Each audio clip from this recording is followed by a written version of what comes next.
Sa dulo ng lahat, ako lang ang maaasahan ko. Sa bawat pagkatalo, ako ang tatayo, ako ang lalaban. May mga taong darating, may mga taong aalis, may mga mangangako, may mga biglang mawawala. Pero ako mananatili sa sarili ko. Kapag ako ay napagod, ako rin ang magpapahinga. Kapag ako ay nasaktan, ako rin ang maghihilom. Kapag ako ay nawasak, ako rin ang bubuo sa sarili ko. Oo, nakakaiyak minsan, nakakapanghina, nakakatakot mag-isa. Pero dun ko natutunan na kaya ko pala. Hindi ko kailangan ng palakpak ng iba.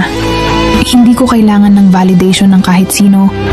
Dahil sapat na ang paniniwala ko sa sarili ko. Kung hindi nila kayang pumanig sa akin, ayos lang. Dahil sa huli, ako ang pipili kung saan ako lulugar. Kung sino ang dapat manatili at ano ang dapat tapusin.